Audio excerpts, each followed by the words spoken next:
Então, vamos começar, pessoal. Primeiramente, bem-vindo a todos. A gente está aqui iniciando esse webinar entre o BID, a SBFIN e as pessoas e os colegas que participaram do que foi o primeiro prêmio BID SBFIN de Finanças Sustentáveis. Eu acho que é uma iniciativa inovadora que tenta aproximar o BID da SBFIN e, por meio dessa parceria, do mercado e dos pesquisadores de finanças sustentáveis no Brasil de forma mais ampla. Eu acho que é um dia muito especial para mim. Eu tive desde a origem que reconheceu o Daniel Ricas, o Anderson da SBFIN e todos os que patrocinaram um pouco essa ideia e conduziram isso. Primeiro o fórum, né, a BID SBFIN em Vitória, depois o prêmio. E eu acho que nada mais justo do que começar esse dia e essa webinar com as duas pessoas que eu acho que fizeram isso possível. Primeiro, pelo lado do BID, o Morgan Doyle, nosso representante no Brasil, a nossa autoridade máxima nacional, e também o Ricardo Dias de Oliveira Brito, presidente da SBFIN, hoje no coração do Sistema Nacional de Fomento do Brasil, colocando também um pouco da sua experiência pelo outro lado para fazer essa abertura. Então, primeiro eu passaria a palavra, talvez, a você, Ricardo, se você preferir, para falar um pouco sobre a SBFIN, a importância disso, né? E depois eu pediria ao Morgan que fizesse essas palavras da introdução do que o prêmio significa para o BID, e a partir daí a gente passaria para o José Luiz Rossi fazer essa primeira apresentação sobre a importância de avançar nos estudos de finanças sustentáveis. Ricardo? Super obrigado, Rafael. Bom, boa tarde a todos. Obrigado a todos pelo interesse. E, bom, meu papel aqui foi mais o papel do facilitador, né? Então, acho que o que eu tenho aqui é uma longa lista de agradecimentos.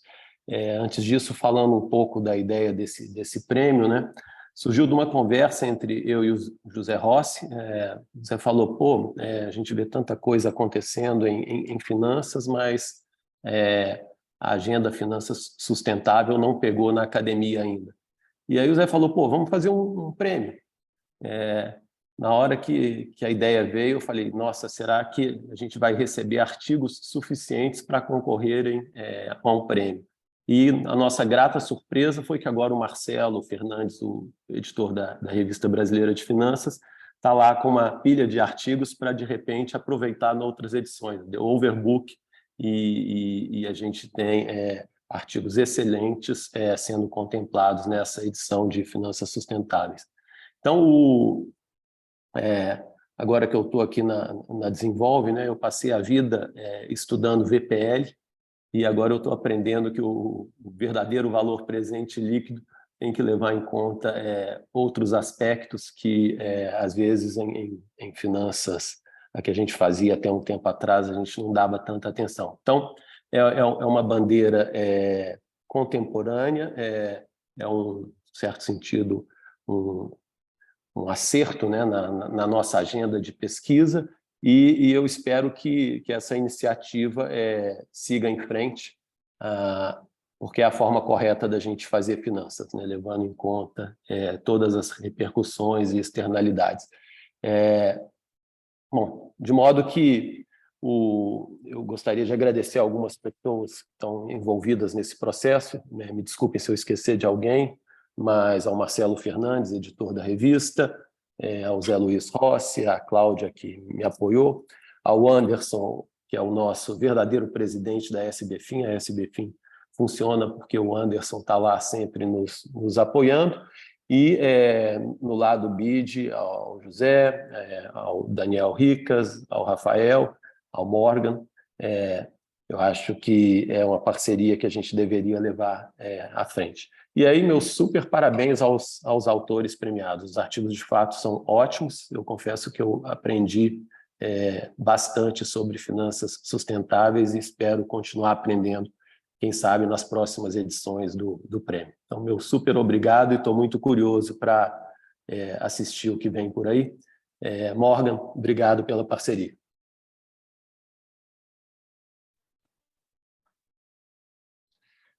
Então, boa tarde a todos. Eu que agradeço muito, Ricardo. É uma grande satisfação estar aqui na abertura desse webinar para apresentar os artigos vencedores e os que também tiveram menção onerosa, né, do primeiro prêmio, esse BID SBFIN de Finanças Sustentáveis. Realmente um momento para comemorar. Gostaria de agradecer muito o time da SBFIN, a nossa parceria que foi destacada pelo seu presidente, Ricardo Brito, que também, aliás, é o presidente da Desenvolve São Paulo. Também cumprimentar a Cláudia Yoshinaga, vice-presidente do SBFIN, e parabenizar todo o time lá e do nosso lado também, o Rafael, o Rossi, o Daniel, que contribuíram para isso sair do papel. Mas, sobretudo, parabenizar os autores e autoras dos trabalhos que são apresentados nesse encontro. Certamente tiveram uma visão bastante inovadora sobre as possibilidades de promover desenvolvimento sustentável, resiliente e de baixo carbono. Sem dúvida, como bem colocou Ricardo, um tema absolutamente central trazê-lo para a academia. Não? O mercado já está reagindo, temos um crescimento exponencial lá fora, né? Finanças sustentáveis que superaram 3 trilhões de dólares o ano passado, operações verdes, sociais, sustentáveis, e as complexidades sociais com esse mercado são cada vez mais desafiadoras. Temos que jogar holofote sobre isso, entendê-lo, e o direcionamento dos fluxos financeiros precisa ser muito bem estruturado no passado. Por isso, acho que é muito relevante ter papers da qualidade como os que foram submetidos para essa concorrência serem preparados e discutidos e trazidos para o debate. É muito positivo. Esse concurso, aliás, demonstra um pouco esse engajamento, comprometimento com um incentivo à inovação por meio da pesquisa acadêmica. Algo que para o BID é muito caro e eu sei que também para a SBFIN. Então, algo que nos une nessa parceria. E nós quisimos ainda ir um pouquinho além, né, da produção de conhecimento teórico para procurar soluções com potencial para serem implementadas na prática. E como bem colocou o Ricardo, foram muitas as propostas recebidas. Imagino que deve ter sido um desafio muito grande para a comissão julgadora selecionar apenas algumas propostas, entre tantas, de altíssima qualidade. Por isso, gostaria de, além de enaltecer os trabalhos de maior destaque, que foram reunidos aqui, agradecer a todos que enviaram artigos. Acho que é muito positivo ter esse engajamento. O interesse que o concurso atraiu é, sem dúvida, uma prova que estamos certos a lançar essa iniciativa. Sobre um pouco sobre o estudo que ficou em primeiro lugar, que aliás vai ser apresentado aqui, achei realmente muito motivante a proposta, uma estrutura baseada em tokens para financiar projetos sustentáveis. Para quem não conhece, os tokens serão algo assim como contratos digitais, mas que os autores poderão explicar melhor aqui a pouco a sua apresentação. O fato de que é um modelo ter sido aplicado em um projeto piloto concreto também acho muito positivo, porque se conecta com essa intenção de procurar soluções implementáveis, execuíveis, apropriadas para o mercado brasileiro. Então, também vamos ter a oportunidade para saber um pouco mais dos outros artigos, mas, sem dúvida, todos os trabalhos trazem elementos importantes que possam contribuir para esse processo da tomada de decisão e a formulação de políticas públicas.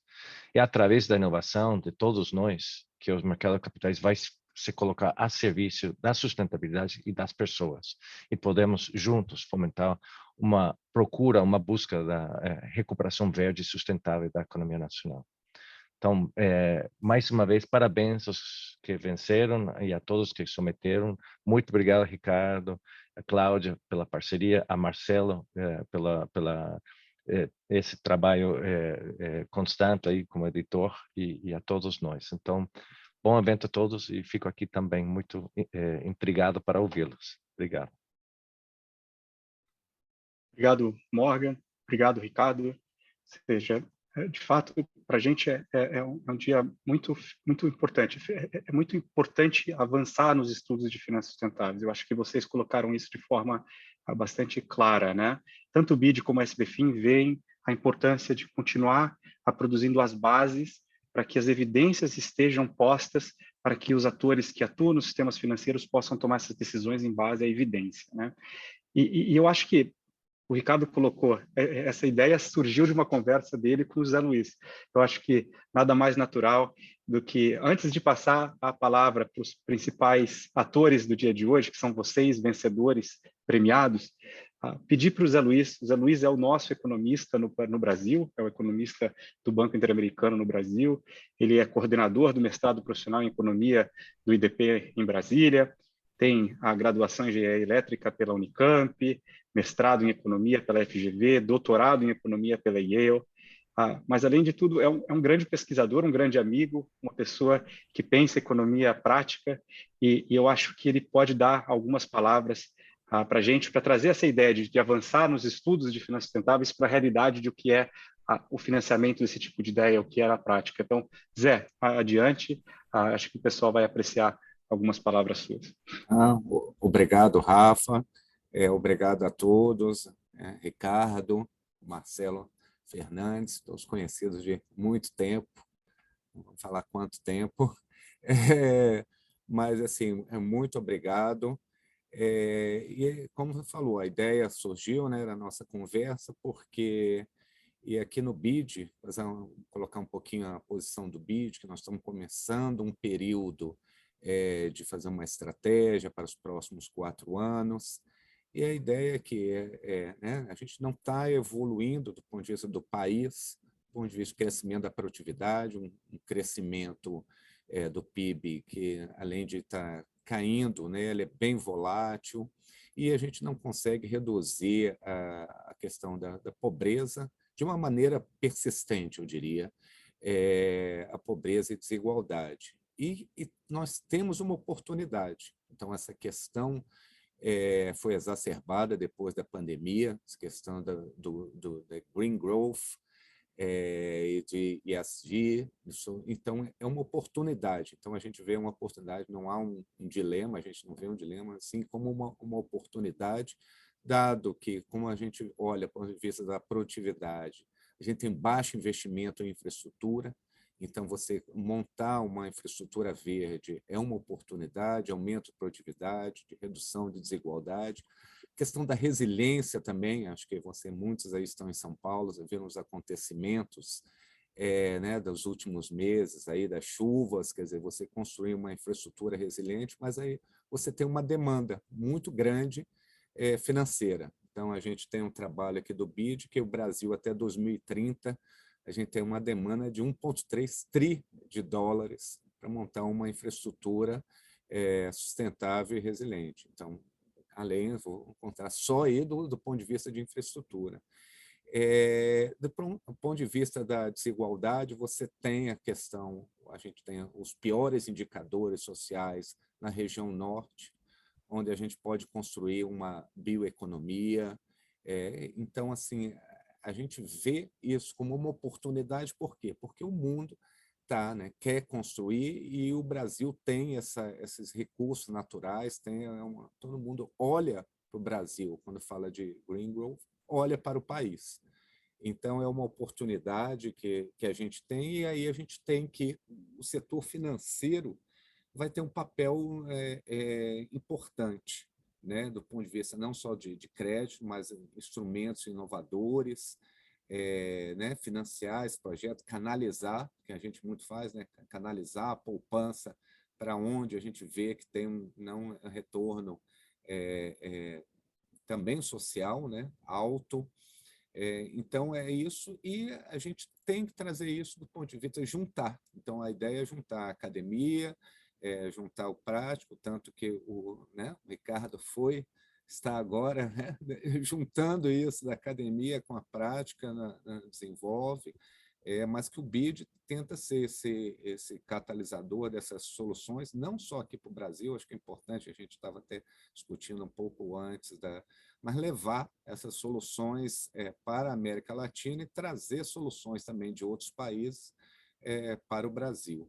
Tá? Então, acho que essa é uma oportunidade, né, importante, que a gente está muito, tanto do ponto de vista do setor público, né, colocando essa visão do setor público, que o Rafael aqui é nosso especialista de mercados financeiros, né, na parte pública, mas também o setor privado via o BID Invest e o BID Lab.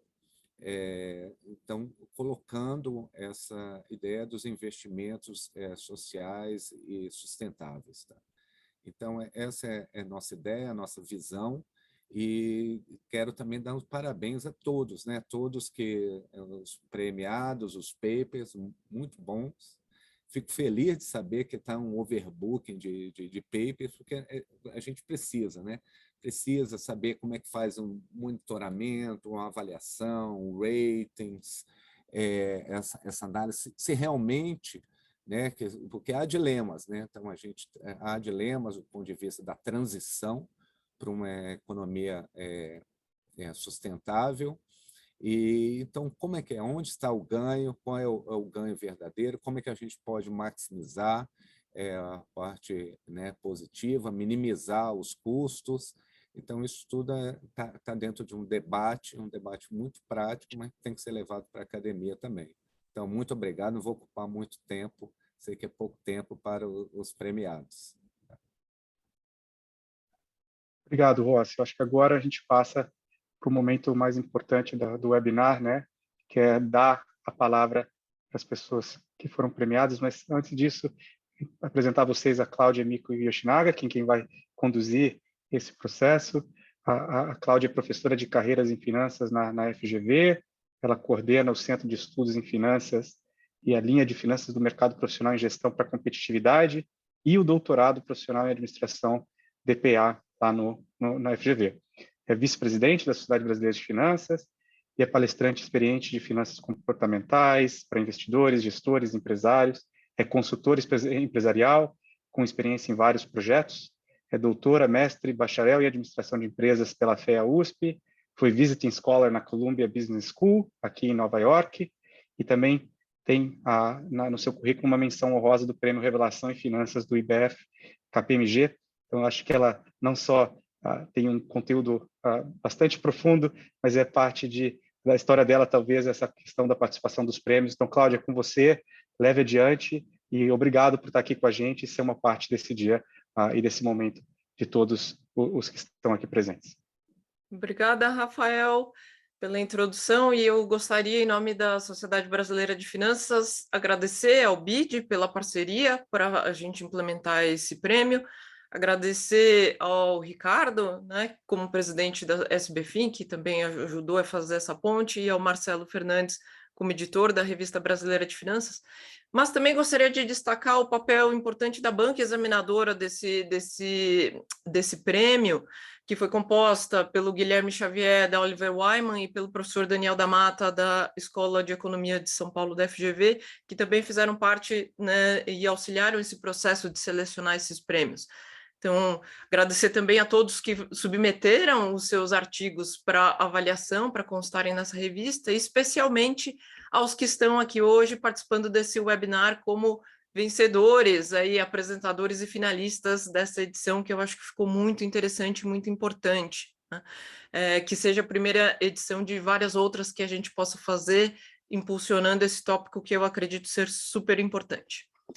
Sem mais delongas, eu gostaria então de passar a apresentação dos trabalhos. Eu vou encorajar todos que estão aqui na audiência a mandarem suas questões para uma sessão de Q&A que a gente vai ter depois das apresentações dos trabalhos, para que os autores, apresentadores aqui, representados pelos seus apresentadores, possam responder as perguntas, tá bom?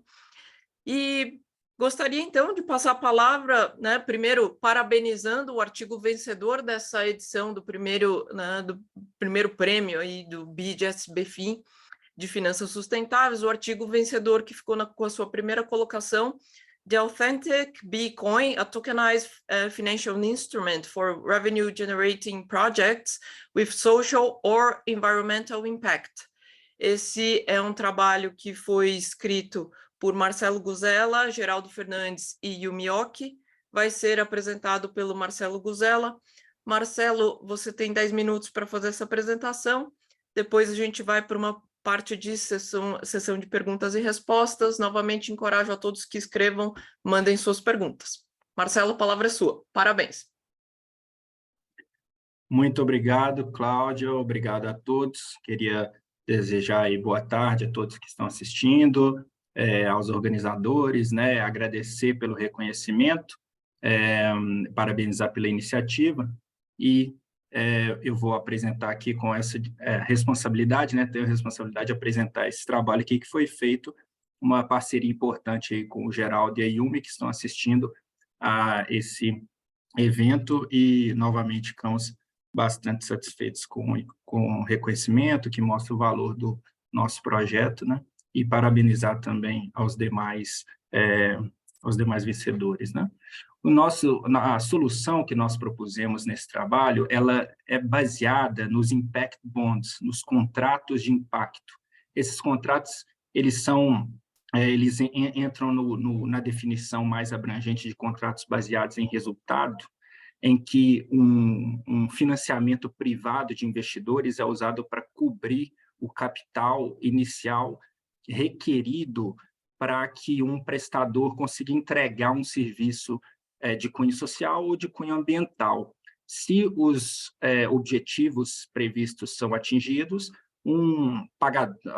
aquele que vai pagar pelos resultados, né, chamado de outcome payer, ele remunera, né, devolve o principal e remunera esses investidores por esse projeto. Então, esses contratos de impacto, eles são sensíveis ao atingimento dessas metas de impacto social. Esse tipo de contrato, né, não só os contratos baseados em resultados de forma mais abrangente, mas também os contratos de impacto social, eles ganharam muita proeminência e têm sido bastante adotados em diversos países, né? Iniciaram no Reino Unido e têm tido uma ótima aderência em outros países como Estados Unidos, Índia, países da África. Eles têm sido usados e têm encorajado mudanças estruturais na forma como políticas sociais e ambientais têm sido desenvolvidas. Os entusiastas desse tipo de contrato, eles argumentam que esse tipo de mecanismo melhora o foco das políticas públicas para o resultado, né? Ele desloca a orientação da atividade para o impacto, para aquilo que o projeto entrega. E esses instrumentos eles podem, então, superar desafios de governo, né, de política pública que têm sido perenes, né? A fragmentação dos serviços públicos, uma visão de curto prazo, não só política, mas também financeira, e uma falta de colaboração e inovação, né, no ambiente público de forma geral. Então, essas barreiras podem ser superadas e de forma a endereçar, né, essa visão governamental e trazer isso mais para um foco em prevenção e fazer com que organizações sem fins lucrativos possam acessar capital e ter uma capacidade melhor de ter evidências sobre quais intervenções de fato funcionam e quais não funcionam. Esses contratos eles têm podem ser muito benéficos, né, potencialmente, mas são complexos, caros de desenvolver, levam tempo, né, requerem dados confiáveis e um ambiente regulatório e político estável, né? Essa complexidade, esses custos, vêm da necessidade de se juntar, né, participantes com diferentes incentivos e que também podem não estar muito familiares com os aspectos técnicos desse arranjo, né? Além disso, requer um nível de compromisso e capacidade técnica muito grande. E, às vezes, esses contratos, comumente, né, eles têm um orçamento não muito representativo. Então, às vezes, podem não cumprir os custos ou não capturar interesse no mercado. Além disso, por fim, né, do ponto de vista de requisitos, eles requerem uma metodologia robusta para se avaliar se as intervenções tiveram os resultados alcançados, né, às vezes com análise contrafactual, grupos de controle e tratamento. Então, esse projeto ele se fia muito ao que já foi estabelecido em termos de contrato de impacto, mas a nossa proposta é de tratar essas deficiências que esses projetos, esses contratos têm mostrado, né? A forma tradicional desse contrato, por exemplo, tem um compartilhamento de risco muito restrito, né, e muito concentrado nos investidores. Além disso, os projetos normalmente não são para projetos que geram receita, né? Então, essa conciliação para projetos que geram receita não é imediata. Nosso projeto também, nossa proposta de instrumento financeiro, ela usa a tokenização como um importante aspecto, né, para permitir uma maior aderência a esse tipo de instrumento. A tokenização, né, que usa a tecnologia de blockchain como pano de fundo, tem sido usada porque ela permite mais transparência no registro das transações, rastreabilidade. Então, inovações financeiras podem usar essa tecnologia com um papel relevante, tem usado, né? Tokens ou contratos inteligentes têm sido lançados na área de games, e até na área de conservação de biodiversidade. E esses tokens eles podem ser usados quando o projeto atinge os objetivos para consumo dos bens ou serviços que esse projeto produz, ou para representar frações da estrutura de capital da empresa que desenvolve aquele projeto. Então, a tokenização tem essa diversidade de benefícios e funções dentro de um financiamento de um projeto nascente. Então, como eu falei, o nosso instrumento ele endereça duas grandes deficiências dos contratos de impacto. Uma é um melhor compartilhamento do risco entre os provedores de capital e os provedores de serviço do projeto, e a combinação dos resultados socioambientais com os resultados financeiros. E a emissão desses contratos seria feita por meio, né, de tokens comercializáveis, usando a estrutura de blockchain, a tecnologia de blockchain, para medir a performance e definir as regras de pagamento de uma forma mais transparente. Essa tabela ela compara as opções mais clássicas de financiamento de projetos nascentes com não só com os contratos de impacto social, mas também esse token que nós estamos propondo, e demos o nome aí de Bitcoin, porque o projeto piloto que usaria esses tokens é um projeto de apicultura que eu vou descrever agora. De forma geral, então, como eu falei, esses contratos de impacto, eles têm a sensibilidade para resultados, mas não têm um bom compartilhamento de riscos. E o nosso instrumento, ele concilia essa sensibilidade para os outcomes voltados para impacto socioambiental com venda em mercado possibilidade de negociação em mercado secundário, compartilhamento de risco, eventualmente controle, direitos de voto, né? Falando um pouco agora sobre o projeto em que nós, nesse artigo, simulamos o impacto os efeitos desse instrumento financeiro, trata-se de um projeto de apicultura descentralizada e produção de extrato de própolis em Minas Gerais, podendo se estender para outros estados. O própolis ele tem muitos benefícios para a colmeia e também para a saúde humana, como vocês podem estar cientes, né? Essa variação do própolis, que é o própolis verde, muito presente em Minas Gerais, possui ainda mais benefícios para a saúde humana. E essa maior conscientização com a saúde, com a pandemia, fez com que o consumo desse tipo de própolis no Brasil e fora ficasse muito alto, né? Isso teve efeito nos preços desse produto, no volume de exportações. É um produto de alta atratividade em termos de margens, em termos de ganhos para a saúde e também em termos socioambientais, porque não só a criação de abelhas permite ganhos em termos de polinização, mas também a planta que é usada pelas abelhas para a produção do própolis verde, que é o alecrim do campo, com o nome científico de Baccharis dracunculifolia, que deu nome ao projeto. O cultivo do alecrim não requer desmatamento e tem um potencial muito grande para recuperar áreas degradadas, áreas, por exemplo, que passaram já por mineração. Tem diversas pesquisas, inclusive feitas pelos biólogos que são coautores nesse trabalho, que mostram o potencial do alecrim para diminuir a contaminação do solo, controlar a erosão. Então, esse projeto tem esse impacto ambiental não só do lado da apicultura, né, que é um processo muito interessante, muito incentivado dentro e fora do Brasil, mas também do cultivo do alecrim, que fornece a resina que vai ser usada pelas abelhas para produzir o própolis na variação verde. Essa estrutura do projeto, como vocês veem, muito parecida com a de contrato de impacto, né? tem o papel daquele que paga pelos resultados, investidores, a gestão do projeto, apicultores, e uma verificação independente do impacto socioambiental por um auditor, né? Alguns resultados financeiros e operacionais projetados para esse projeto, não vou entrar muito em detalhe aqui. Aqui uma parte importante são os 4 indicadores de impacto que nós definimos no projeto.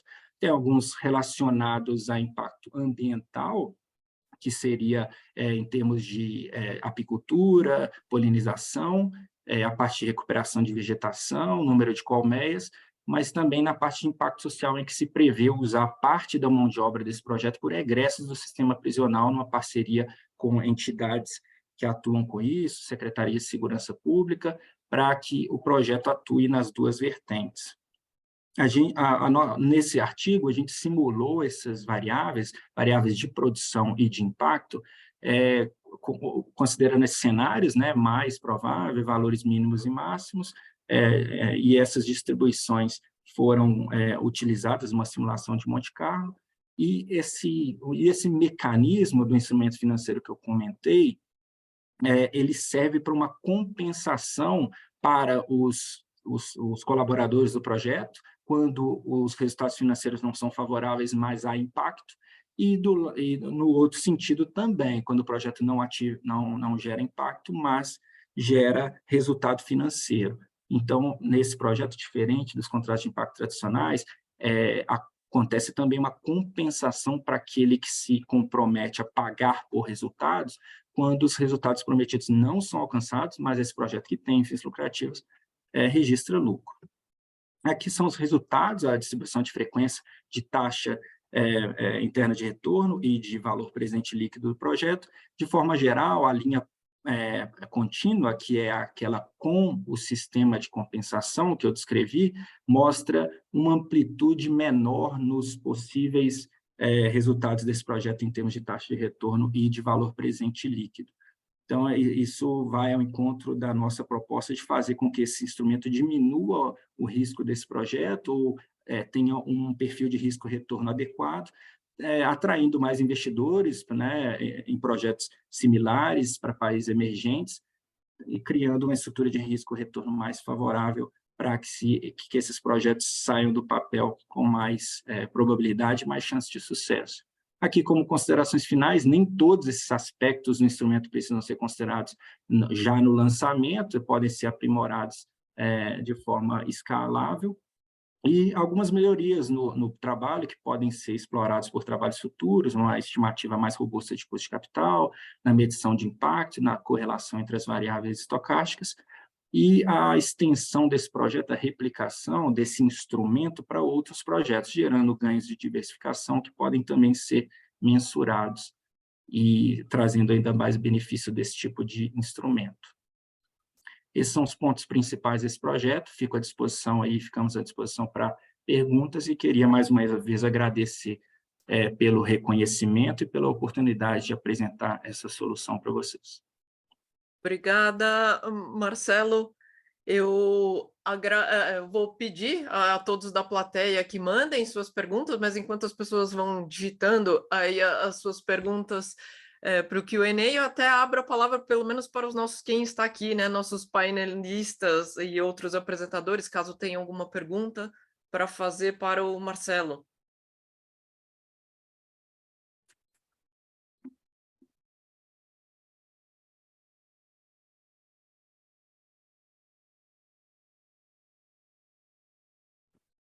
Alguém tem alguma pergunta? Algum comentário?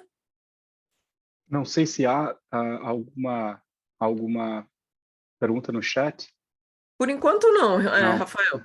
Eu posso começar. Eu achei muito interessante, Marcelo. Acho que é um tema que eu vivo nas minhas operações, essa questão do de-risking, né? Você pode fazer de-risking por várias formas, mas eu acho que a tokenização como um instrumento financeiro de de-risking é algo assim, muito inovador. Você pode fazer garantias, mas nem sempre você tem estruturas de garantias que podem funcionar.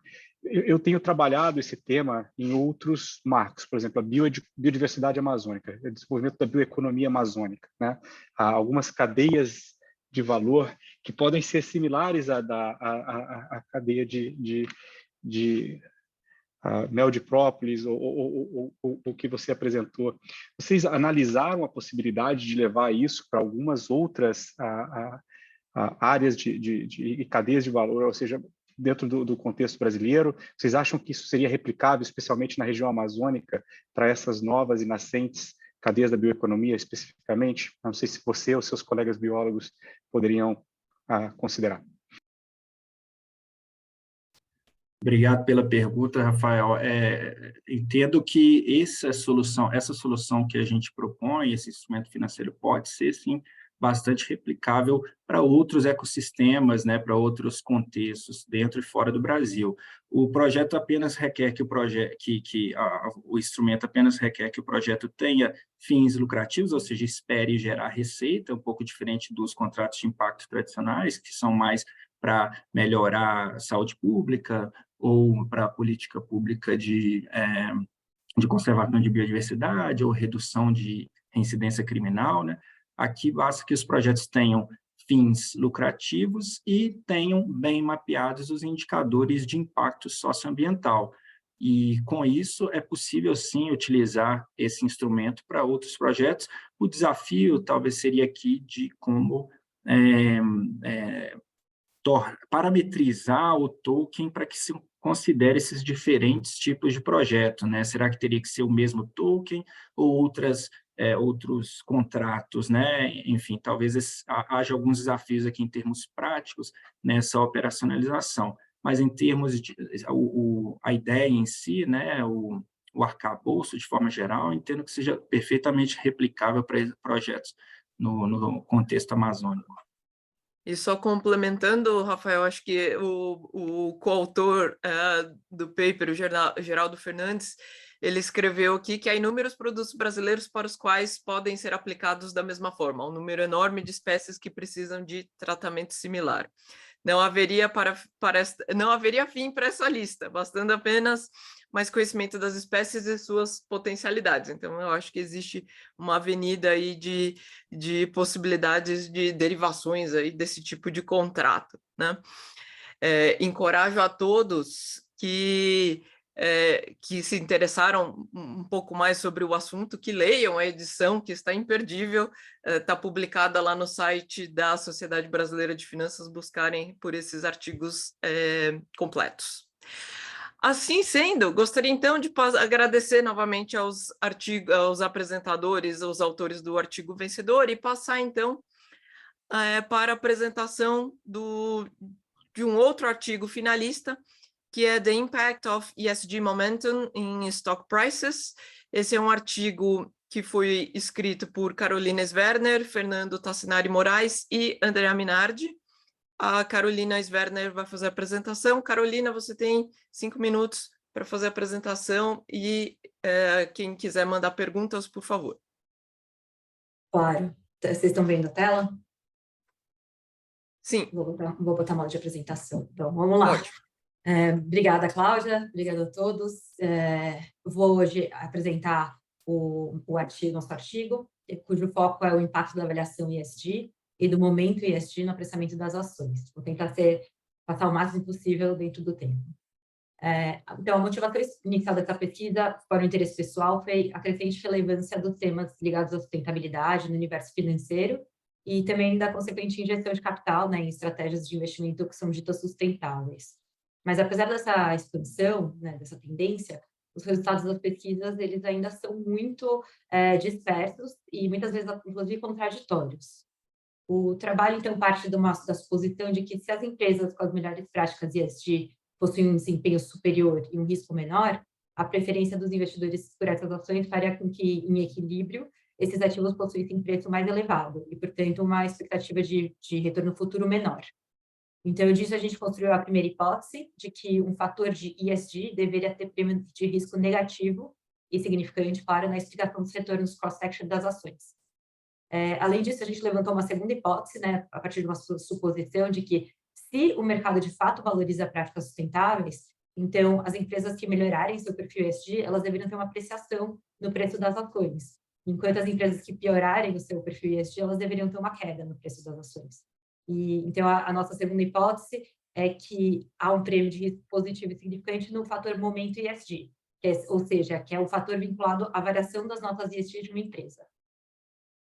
Para testar as duas hipóteses levantadas, a gente construiu dois fatores de risco controlados por tamanho e vinculados respectivamente à ESG, a nota ESG pura, e a variação anual dessas notas, que a gente chamou de momento ESG. E aí, para a construção desses fatores, a gente utilizou a metodologia de Fromm-French 93, e nós usamos os dois fatores construídos e mais 4 fatores da literatura para explicar esses retornos. Enfim, eram 3 portfólios de ações do S&P 500 que a gente testou. E aí, para a estimação dos parâmetros, nós usamos 2 metodologias diferentes. Primeiro, a gente usou a regressão em 2 etapas, que foi seguindo o Goel de 2012, e segundo, a gente utilizou um método de momentos generalizados, né, que a gente chama de GMM, que é seguindo o Cochrane de 2019.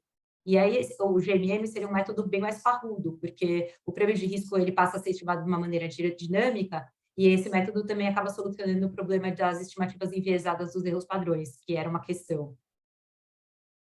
Daí, o nosso artigo encontrou os seguintes resultados. Então, para o fator ESG, a gente achou o prêmio de risco negativo e significante quando a gente estimou por regressão em 2 estágios, né, confirmando a nossa hipótese de que as empresas com os melhores ratings ESG deveriam ter um prêmio de retorno menor. Mas esse prêmio, ele se manteve negativo na maioria das regressões, mas ele perdeu significância quando a gente estimou por GMM. Para o fator momento ESG, a gente encontrou um prêmio de risco positivo e significante quando a gente estimou por regressão em 2 estágios, confirmando também a nossa hipótese H2, de que as empresas que tenham uma melhora no seu desempenho ESG, elas deveriam apresentar um aumento no preço das suas ações. E esse prêmio positivo, apesar de ele se manter positivo em todas as regressões rodadas, ele também perdeu significância quando a gente estimou por GMM, né? Além disso, na grande maioria das modelagens, o intercepto se manteve significante, o que indica que tem aí uma permanência de algum risco idiosincrático que a gente não está conseguindo explicar pelo modelo. Daí surge um questionamento final sobre os possíveis obstáculos, né, à comprovação da robustez desses fatores vinculados a ESG. Então, a primeira questão levantada pela gente é que a falta de padronização entre os diferentes provedores de classificação ESG acaba tendo 3 efeitos. O primeiro é o de dispersar o potencial efeito da preferência dos investidores no preço dos ativos. Depois, o de sinalizar as empresas de uma maneira confusa, o que acaba dificultando bastante a melhora intencional do perfil ESG delas. E, por fim, o de representar um entrave à robustez da pesquisa científica, porque a escolha de uma agência de rating em detrimento de outra pode alterar significativamente os resultados. Um segundo obstáculo para a validação desses fatores é o curto histórico de dados ESG, e o que acaba se convertendo em níveis de confiança estatístico bem mais baixos. E, por fim, diante da robustez do GMM, né, até os prêmios de risco de fatores amplamente consolidados na literatura, como Hyman-Slow, enfim, perderam a significância, ou seja, não necessariamente os fatores relacionados a ESG têm legitimidade menor do que os demais fatores que a gente usou no estudo. E, apesar de a gente ainda não ter uma comprovação da robustez do prêmio de risco do fator momento ESG, na explicação dos retornos das ações, a manutenção dos prêmios positivos para esse fator das diversas modelagens, a gente já é um resultado positivo mesmo sem essa significância estatística. E mesmo a não obtenção de prêmios negativos significantes para esse fator já é um resultado favorável, né, na utilização deles da gestão de portfólio, porque, no mínimo, não há custo de utilizar isso. E, enfim, vale lembrar também que relacionadas à sustentabilidade, responsabilidade social, elas deveriam permear o universo de investimentos por diversos motivos. Mas, claro, que resultados financeiros positivos sempre acrescentam robustez à discussão, e por isso a gente quis trazer um pouco desse resultado. Independentemente, eu acredito que ESG ainda pode ser um tema muito poderoso no processo de gerenciamento de portfólio nos próximos anos. Enfim, acho que é isso. Muito obrigada a todos. E parabéns ao BID e à SBFIM pela iniciativa do prêmio, pela qualidade da edição especial da revista, que está incrível. E parabéns aos demais autores também. Obrigada, Carolina. Obrigada por ter conseguido apresentar as ideias. A correria, mas deu. Fica de novo, encorajo todos a acessarem o PDF, a edição com os artigos completos. Eu vou passar para apresentar, vou chamar o próximo artigo para apresentação, mas aí depois a gente abre um tempo para perguntas para esses 2 artigos que forem apresentados. O próximo artigo que eu vou chamar para apresentação é a questão da segurança jurídica no processo de financiarização por meio da securitização por tokenização de certificados das cédulas de produto rural verde e do crédito do carbono. vai ser apresentado pela Elisete Antunes Teixeira Nogueira. Parabéns, Elisete, por favor, a palavra é sua. Bom, primeiramente, boa tarde a todos. É um prazer estar participando desse prêmio, né, em parceria com o Banco Interamericano de Desenvolvimento, BID, e a Sociedade Brasileira de Finanças. Me sinto muito honrada, né, por estar aqui com essas contribuições interligadas os conceitos de direito e finanças. A presente proposta, né, trata da questão da segurança jurídica. Então, toda a ideia aqui era propor uma inovação que contemplasse a segurança jurídica na proposta em questão. E aí a gente foi um trabalho de resultado de conclusão de curso, né, do curso de Direito, e aí eu trabalho na área de finanças, e aí decorre dessa necessidade, né, da gente buscar essas interfaces.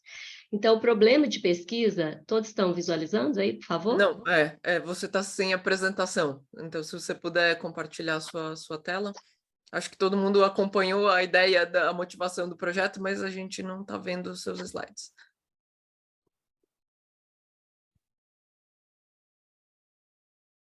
Ótimo. Aí Agora sim. Modo apresentação. Ok, obrigada. Então, o problema de pesquisa ele consistiu, né, em como desenvolver alternativas de financiamento e investimentos que visem o desenvolvimento econômico sustentável e uma política de baixo carbono com a segurança jurídica para os investidores. Então, inicialmente, foi feito um estudo sobre o processo de financiarização, especificamente com base na securitização. Então, esse processo de financiarização por securitização decorre de uma ruptura dos paradigmas até então regulados pelos estados e as desregulações dos sistemas financeiros, onde há uma liberação, aliás, da participação das iniciativas privadas entrando no mercado com o papel de securitizadoras. E aí, com o novo marco regulatório das securitizadoras, né, que são instituições não financeiras são sociedades anônimas e que visa realizar as operações de securitização, né, a partir da lógica dos direitos creditórios lastreados. Então, observou-se uma possibilidade de produtos inovadores com sustentabilidade decorrente desses direitos creditórios, dos certificados de recebíveis lastreados, ou seja, que dá segurança jurídica. Então, inicialmente, a Lei de Alienação Fiduciária em Garantia, que é a Lei 9.514, já está no mercado permitindo esse processo de produtos lastreados, que são os produtos para segurança jurídica, mas para a área de imóveis, né, de imóveis, que são lastreados em imóveis por causa do patrimônio de afetação, que são registrados no cartório de registro de imóveis. Então, o objetivo desse estudo consistiu em demonstrar essa segurança jurídica no processo de financiarização por meio da securitização por token. Por que pensou-se na tokenização dos certificados de cédulas do produto rural verde e dos certificados dos créditos de carbono na tecnologia blockchain? Foi justamente para poder permitir essa maior segurança nesses instrumentos que são derivados, né? Ou seja, toda a lógica aqui tem que estar por meio de uma segurança em um ativo do mercado, que eu vou falar logo mais.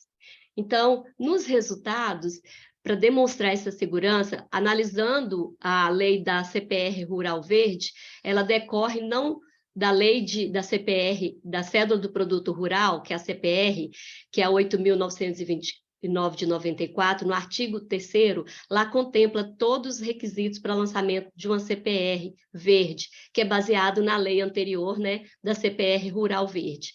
Aí, daí, lá contempla, inclusive, as garantias, os registros das garantias, ou por meio de registro, no registro pela Lei de Registros Públicos, né, que é a Lei 6.015, de 73, que cria o lastro, que é a garantia real.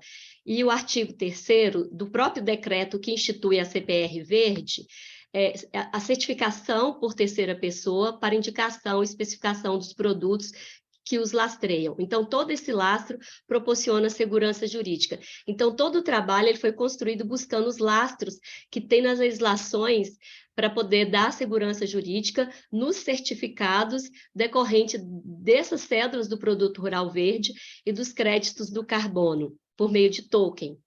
Então, as emissões do próprio CPR verde, de acordo com o artigo 1º lá do decreto 10.829, elas devem resultar de emissões, de redução de emissões de gás de efeito estufa, manutenção ou aumento dos estoques de carbono florestal, redução do desmatamento. Então, o que foi pensado? Toda essa construção, uma vez averbado ou registrado no cartório de registro de imóveis, associados com empréstimos correlacionados para cédulas de produto rural verde, ou até mesmo das possibilidades de gerar crédito do carbono, uma alternativa que se tem, a CPR verde, pode resultar das áreas de reserva legal. As áreas de reserva legal, de acordo com a Lei 12.651 de 2012, as próprias obrigatoriedades de registro e de averbação no registro de imóveis, da localização, por exemplo, se o imóvel rural for localizado na Amazônia Legal, 80% do imóvel tem que estar registrado no CAR, como não pode, se desses registros decorre os créditos do carbono lastreados no registro que está no próprio registro de imóveis, a gente tem a segurança jurídica para transformar isso num token, em um crédito, um certificado de crédito do carbono lastreado. A questão aqui é proporcionar segurança jurídica. Então, buscou-se, então, todas essas alternativas. Nas demais localidades da região do Brasil, 20% fica sobre essa questão da reserva legal obrigatória nas propriedades rurais serem registradas. As considerações finais é que estudos já realizados demonstraram correlações positivas entre o crescimento dos mercados imobiliários e agrícolas por securitização de certificados de recebíveis. Então, a segurança foi demonstrada, uma vez que há o lastro em garantia real, que é a alienação fiduciária em garantia e o patrimônio de afetação. No que concerne às cédulas de produto rural verde, a legislação já traz as atividades de conservação de florestas nativas e de seus biomas, uma vez constituídas, serão acompanhadas de certificadas por terceira parte para indicação e especificação de produtos que o lastreia. Quando cria essa questão e é lastreado, averbado e registrado nas propriedades, no registro de imóveis da circunscrição que consta a propriedade, a gente tem um lastro. Esses certificados decorrem e lastreados, uma vez registrados ou averbados, eles proporcionarão essa segurança jurídica a essas cédulas. Com isso, a gente conclui que a inovação proposta consiste em securitizar, mas por processo de token. Mas os certificados de cédula de produto rural verde dos créditos de carbono, mas que estejam lastreados em atividade de conservação e recuperação de florestas nativas e seus biomas, ou em mecanismo de produção limpa, e em projetos de energias renováveis. Uma vez que os produtos constituem o lastro, aí sim a gente tem a segurança jurídica, que é a proposta do trabalho. É isso. Obrigada, Elisete, pela apresentação.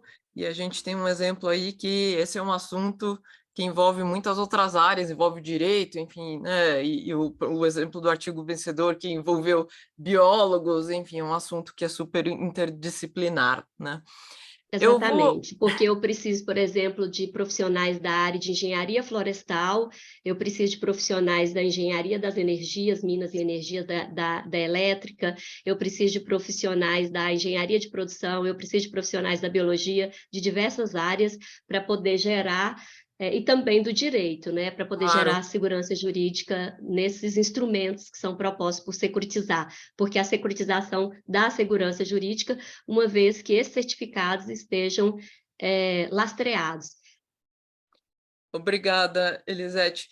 Eu vou chamar a apresentação, o último artigo. Encorajo a quem quiser mandar suas perguntas para qualquer um dos apresentadores que o façam, que aí ao final dessa outra apresentação eu leio e direciono as perguntas. O próximo artigo a ser apresentado é o papel do BNDES na ampliação do financiamento aos Objetivos de Desenvolvimento Sustentável, ODS. Lições do edital de Blended Finance. Os autores são Leonardo Pamplona, Marcelo Marcolino e Marcos Lima, e quem apresentará será o Leonardo Pamplona. Por favor, Leonardo, 5 minutos para a sua apresentação. Por favor, a palavra é sua. Boa tarde, gente. Houve um pequeno equívoco aqui, assim, mas de qualquer forma vou aproveitar para falar do meu agradecimento e da minha honra e alegria de poder estar participando aqui desse evento e ouvindo ideias novas, interessantes que a gente pode aproveitar no nosso trabalho. Eu havia combinado junto ao grupo que o Júlio apresentaria e enviei por e-mail, então ele preparou a apresentação e tudo, Ótimo. Mas que bom que você me deu a palavra, que eu pelo menos pude agradecer aqui e dizer aqui da minha alegria e assim, parabenizar também os outros autores pelos trabalhos interessantes que estão sendo apresentados aqui, agradecer a oportunidade também. Então tá bom. Obrigada, Leonardo. Então a palavra vai para o Júlio, que é quem vai fazer a apresentação, é isso?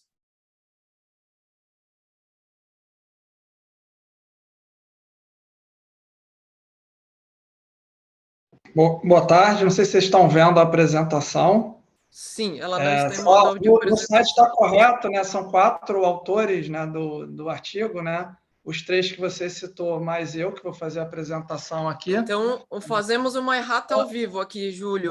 Tudo por bem, favor. sem problemas nenhum, Cláudia, tranquilo. Primeiro, queria agradecer aí também a oportunidade de poder conhecer melhor os outros artigos, né? Num breve overview. Agradecer a seleção e a publicação do artigo que a gente submeteu e vou explicar brevemente aqui, vou tentar respeitar os 5 minutos, que é um desafio grande, tá? Eu imagino. Então, eu não sei se você quer colocar os seus slides em modo de apresentação, que eles vou botar em modo de apresentação, que eu não vejo as pessoas enquanto vejo os slides, porque eu estou no web, o Zoom não funciona direito para a gente do BNDES. Tá. Enfim, como eu falei, os autores são esses dos slides.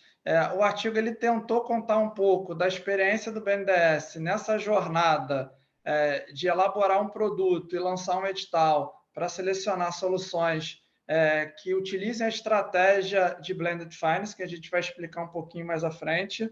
Então, o que é Blended Finance? Né? Só para nivelar o conhecimento. Blended Finance é a junção, é o uso estratégico de capitais concessionais para mobilizar recursos de capital comercial para o desenvolvimento sustentável em países em desenvolvimento, né? Então, a gente tem um capital que a gente chama de catalítico, que ele é concessional, ele pode ser uma doação, pode ser uma cota subordinada, enfim, ele tem vários formatos, uma garantia, e esse capital concessional ele ajusta um pouco o risco e o retorno e consegue atrair volumes de capital comercial. Qual que é a motivação, né, do BNDES para elaborar um produto, para experimentar soluções de Blended Finance, né? A motivação foi que todos os diagnósticos apontam que a gente vai precisar de muitos recursos para implementar os ODS, né, os Objetivos de Desenvolvimento Sustentáveis da ONU. Um estudo da OCDE aponta demanda de recursos na ordem de 2,5 a 3 trilhões de dólares anuais para a gente conseguir alcançar as metas. Isso equivale a cerca de 6% do PIB global. Pode parecer muito desafiador, mas se a gente comparar com os ativos hoje, né, o total de ativos financeiros globais, isso representaria apenas 1% dos ativos globais hoje. Então, se a gente conseguir atrair, a hipótese era, se a gente consegue atrair o capital comercial, a gente consegue alcançar esse volume de recursos. Como eu expliquei, o que é o Blended Finance? Ele mistura capital filantrópico, catalítico, capital privado e comercial em uma mesma estrutura para escalar projetos de impacto. Então, o que o capital catalítico faz? Ele equaliza a relação risco-retorno, alavanca um nível de capital comercial e ele sempre visa um objetivo mais de impacto. Então, você alinha os objetivos de impacto com os objetivos financeiros do capital comercial. Tem várias estruturas, né? Em azul, o capital comercial, em verde, alguns exemplos de estruturas também com capital catalítico, né? Pode ter subordinação, garantia, a própria doação ou uma assistência técnica, ou uma mistura desses instrumentos dentro de uma mesma estrutura financeira. Como é que foi a jornada que a gente fez no BNDES, né? Primeiro, a gente não tinha um produto adequado para fazer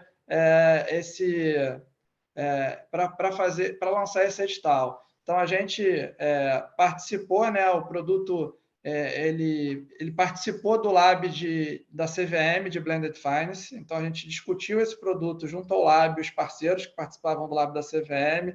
A gente ouviu dezenas, eu acho que talvez mais de uma centena de atores relevantes nacionais e internacionais no Blended Finance para pensar como que a gente configuraria esse produto no banco. Então, a primeira etapa ali, que é o primeiro retângulo, foi fazer os estudos e começar a criar o produto.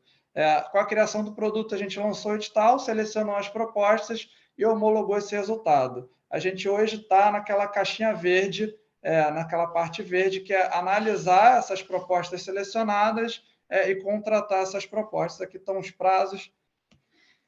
O que foi feito em cada uma dessas fases, né? Basicamente, a gente elaborou os documentos internos para criar um produto, então você precisa de um fluxo de acompanhamento, um fluxo de tramitação no banco, os normativos, as regras. A gente fez uns estudos de benchmark, conversou com possíveis parceiros, estudamos a implementação e os prazos para implementar. Conversamos com muitos gestores intermediários, que era quem a gente imaginava que seriam os puxadores desses consórcios para apresentação de propostas. Como eu falei, a gente usou o Lab para fazer parte dessas discussões, conversamos com órgãos de controle, TCU, CGU e Ministério Público. A gente fez um plano também de comunicação. Depois do lançamento de edital, a gente fez evento de lançamento de edital e fez 2 workshops gerais sobre o edital, para tirar dúvidas e orientar. E cada tema escolhido no edital também fez workshops específicos para quem tinha interesse nos temas específicos. A parte do observatório é que na estratégia do Blended Finance do BNDES, um passo posterior, né, com esse aprendizado, seria criar um observatório para que ele continuasse a produzir conhecimento sobre as experiências de Blended Finance no Brasil e no mundo e fizesse essa troca, organizasse essa troca de experiências em estruturas de Blended Finance. Então, a gente criou um novo arcabouço regulatório para permitir que o BNDES trabalhasse nessas estruturas. Só lembrando, o BNDES ele tem um braço, né, de mercado de capitais, só que ele não entra em cota subordinada, né? O banco não entra com subordinação. Esse instrumento foi o primeiro a permitir que o banco entre com cotas subordinadas, mas não via mercado de capitais, né? Via esse fundo Blended Finance que a gente criou. A ideia foi fazer uma norma simples, porque são diferentes instrumentos, então era muito difícil, a priori, definir como seria o acompanhamento de cada instrumento, e aí os editais que detalhariam mais os temas e os critérios. A cada edital a gente também teria liberdade de mudar algumas coisas e ajustar algumas coisas conforme o aprendizado. Como é que era o desenho, né, do edital? A gente fez uma chamada pública para selecionar estruturadores, né, e a gente, para as propostas selecionadas, e, salvo engano, todas as recebidas foram feitas de forma consensuada, não tivemos nenhuma proposta que fosse de um único ator. Então, tinha um líder na proposta e tinha vários atores dentro das propostas. Essa proposta já trazia, né, solicitava os recursos do fundo, já trazia investidores privados e outros investidores concessionais dentro da sua estrutura. Né? Esse primeiro edital ele teve 3 vertentes, que uma foi desenvolvimento urbano, teve uma vertente de bioeconomia. Essa bioeconomia, a gente... todas as vertentes eles tiveram um texto orientador para dizer o que a gente estava falando sobre bioeconomia. Bioeconomia, especificamente, era bioeconomia florestal e economia circular. Alguns destaques do edital: a gente reservou 90 milhões de recursos não reembolsáveis do banco para esse primeiro edital, no máximo 30 milhões por cliente, uma alavancagem mínima de 4 vezes o capital investido pelo BNDES na estrutura. Poderia ser via consórcio individual, como eu falei, a gente recebeu propostas apenas via consórcio. tinha que trazer como que seria a governança dessa estrutura mais o monitoramento, tinha validade por 1 ano, esse edital prorrogável por mais 1 ano, 10 anos para o prazo de estruturação, né, para o prazo da estrutura, da implementação, até 12 propostas que a gente selecionaria, 4 por vertentes temáticas, limitada a 4 vertentes temáticas. A seleção foi feita em 3 etapas e a classificação tinha esse seguinte peso: 25% a nota era do gestor, né, de quem faria a gestão da estrutura, 25% da estrutura de captação, se já está captado ou não, e metade do valor da nota é o projeto em si, né, os impactos, enfim, a estrutura resolveu um problema, a teoria da mudança. Teve um comitê de seleção, esse comitê de seleção era interno, mas tinha atores externos como consultores nessa seleção. Um minutinho para finalizar, Júlio, só para a gente respeitar o tempo. Acho que no penúltimo slide. A gente recebeu 37 propostas, na verdade, 101 propostas foram iniciadas no site do banco, 51 propostas foram até o final, 50 propostas foram protocoladas, para as 3 vertentes, 11 propostas foram eliminadas na etapa 1, que era documental. Na etapa 2, a gente eliminou 39, porque só podiam passar no máximo 12, passaram 11 etapas para o final da proposta. A gente teve uma demanda de capital concessional do banco de quase 250 milhões, a gente tinha 90 milhões para colocar, com capital adicional concessional já direcionado nas propostas de 268 milhões, um total previsto de 1 bilhão e 200 milhões de reais, né? Esse só das propostas selecionadas, das 11 selecionadas. Uma alavancagem média de 5, enfim.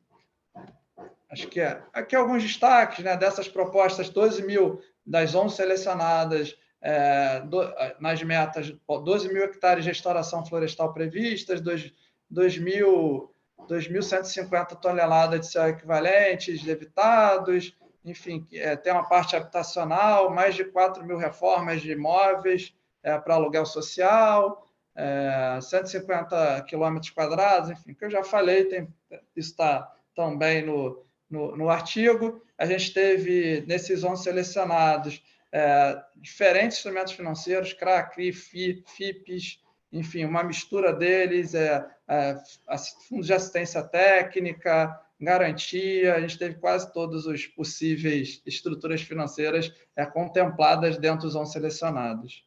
Eu encerrei.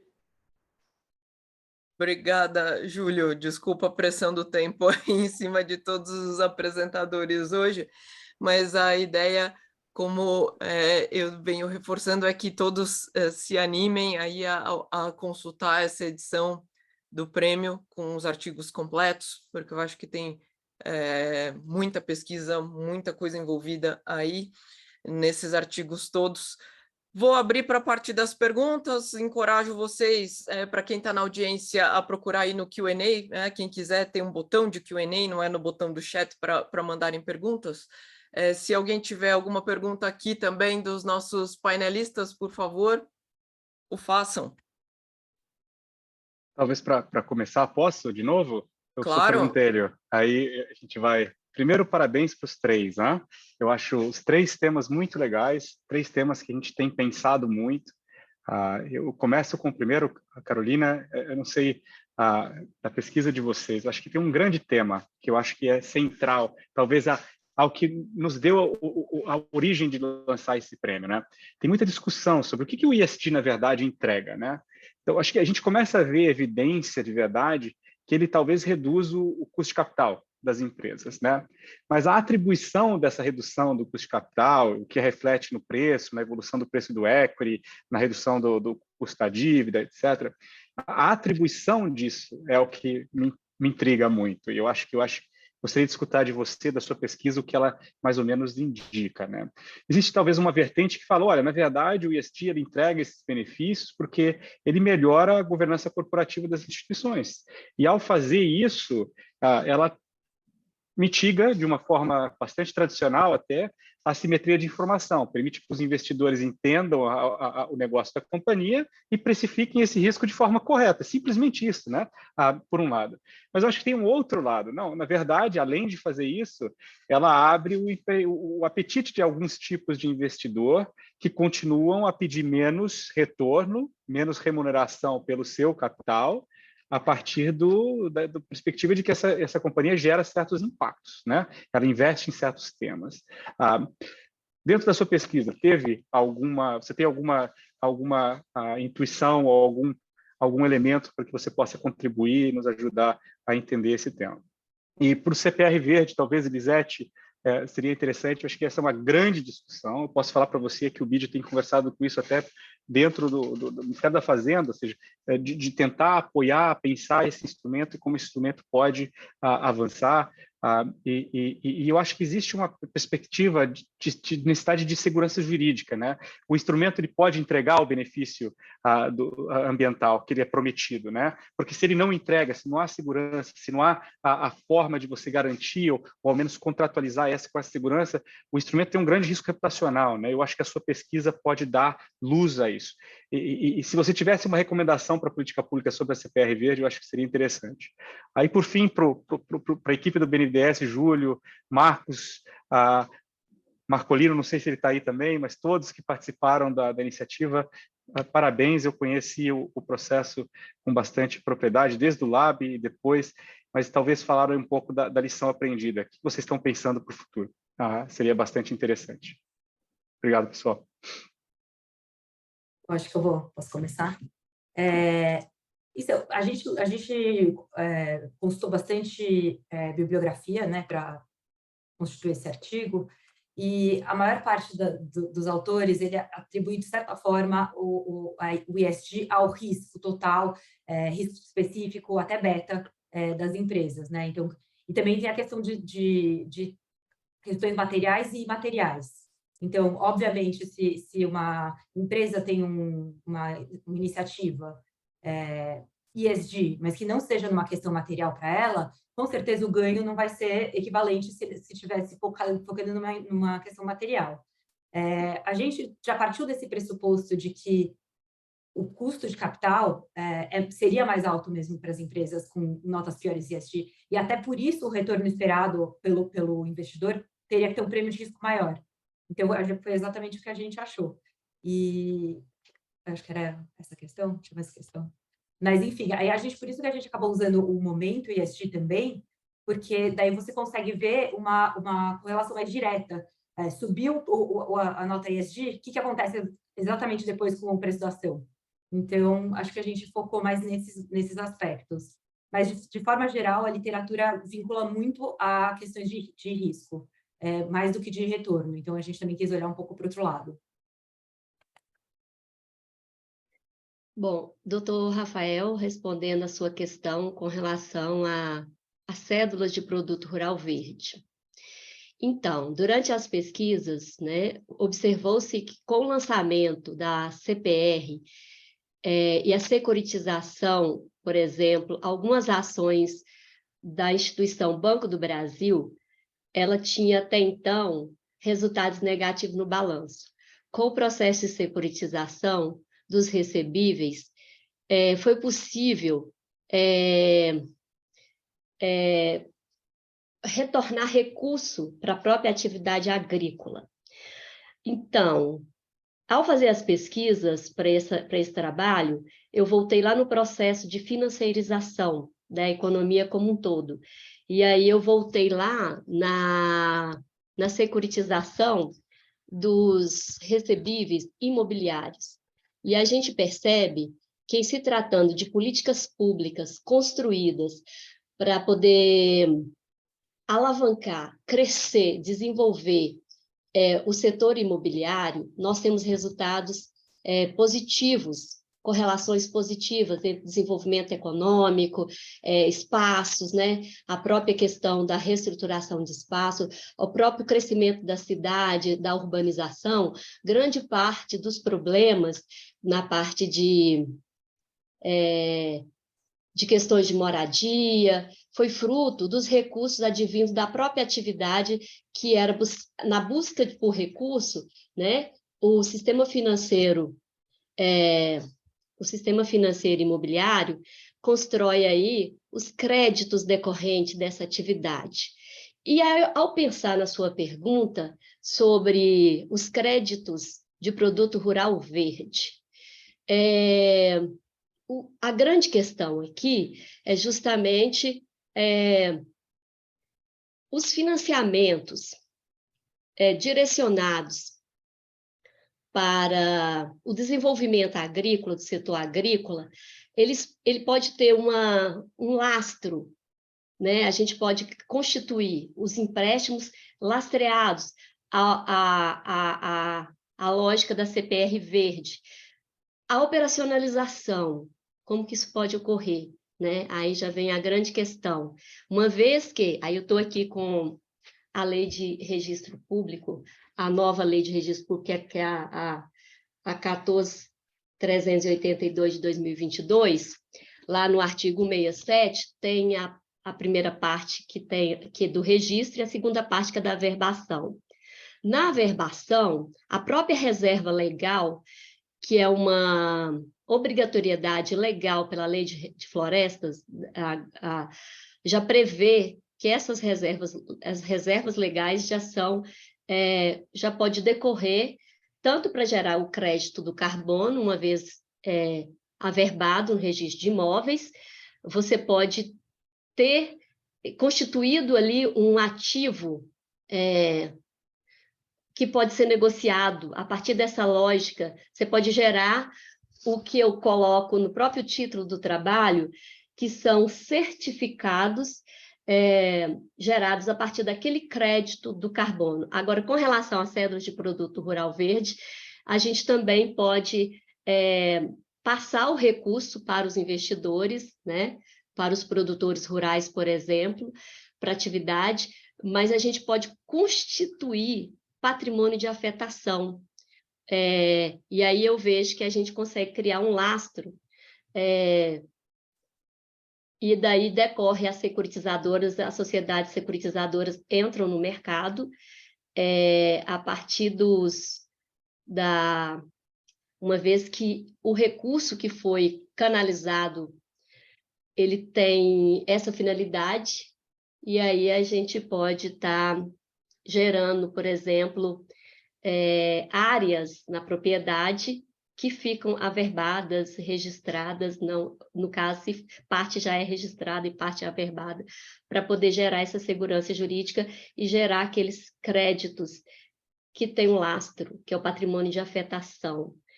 E o token, a lógica do token, ela vai além aqui, porque quando a gente pensa em como construir esse modelo e aplicar, né, aí dá uma chuva assim, de ideias, né? A gente precisa de vários profissionais nas diversas áreas para poder mensurar o que isso vai gerar de crédito do carbono, e desse crédito, para constituir para ter o token naquele volume de crédito para ser negociado eu pensei até, se possível, na B3, assim, na negociação dos mercados, mas aí seria, enfim, uma lógica de mercado.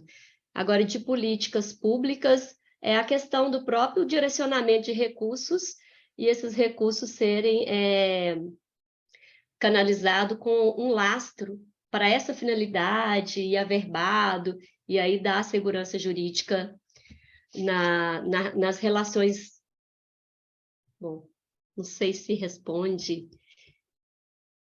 E a tecnologia blockchain é o que vai auxiliar, né, esse processo de token para poder verificar os créditos que estão sendo comercializados, se essa comercialização, as pessoas que têm na comercialização esse crédito na contabilidade. Aí agora pensando na contabilização do crédito por parte de uma multinacional. Aí ela tem esse crédito, ela tem o crédito, ela pode dar baixa no crédito por utilizar e necessitar do crédito, ou ela simplesmente pode continuar negociando o crédito. Bom. Obrigada, Elisete. E eu vi até que, acho que a Andrea Minardi, que é uma das coautoras aí de uns artigos finalistas, mandou uma pergunta para o pessoal que fez a última apresentação, e eu acho até que o próprio Júlio já respondeu aqui no Q&A sobre alguns projetos e algumas informações de exemplos de projetos que foram feitos, né? Marcos.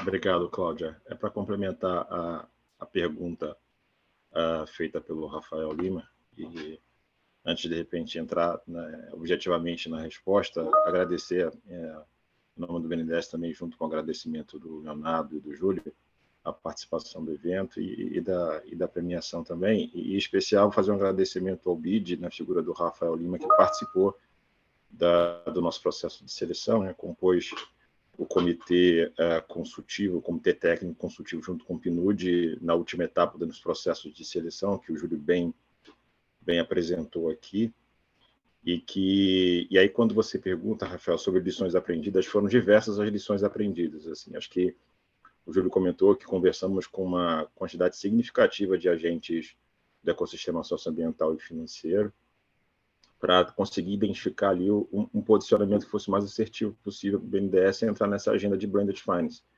Não era uma agenda nova, não era uma agenda inovadora em si, no entanto, acho que carecia ali para que pudesse ser tracionada, e a gente ainda não tem certeza se conseguiu tracionar do jeito que a gente espera, porque a gente se vê ainda numa fase de pilotagem desse processo, mas é uma agenda que ela já vem no mundo afora, a OCDE, agentes como a Convergence, muitos institutos, muitas empresas, enfim, procurando fazer com que aquele número que o Júlio colocou, né, de atração de recursos do mercado comercial para projetos ligados aos ODS, ainda não aconteceu com o volume esperado ou necessário.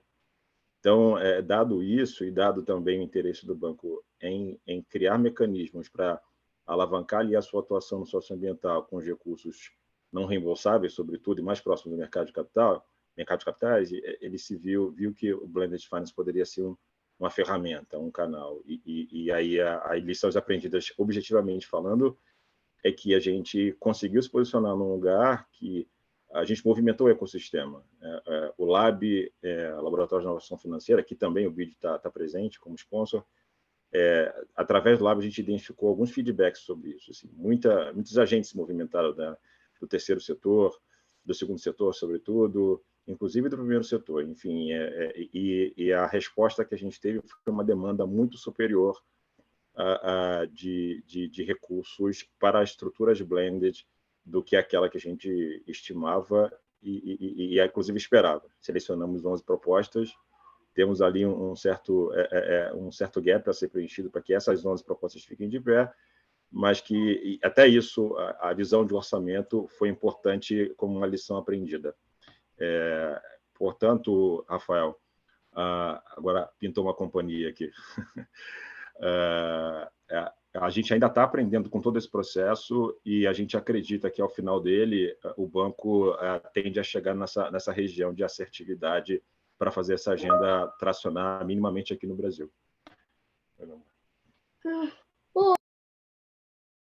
Obrigada, Marcos, pela resposta.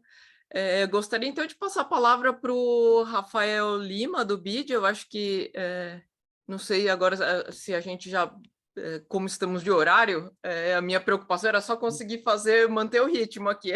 Acho que você conseguiu, Cláudia. A gente tem 5 minutinhos, mas eu acho que é o momento de dar as palavras finais. Ou seja, o Morgan está aqui ainda, Ricardo. A única coisa que eu quero agradecer a todos, sabe? E eu acho que o primeiro é sempre o mais difícil de fazer. E eu acho que a gente teve um resultado muito bonito. Os papers profundos. Eu acho que eu tenho, assim, no meu trabalho, várias ideias de como eu posso usar o conhecimento que foi trazido aqui. E algumas das experiências que eu já vivi aí com o Marcos, com os colegas do BNDES, agradecê-los também por inovar no Brasil, né? Eu acho que foi um grande exemplo de inovação financeira. Eu acho que as lições é um bom serviço para o Brasil, contar as histórias do que a gente faz, né? Eu acho que isso é bastante bonito.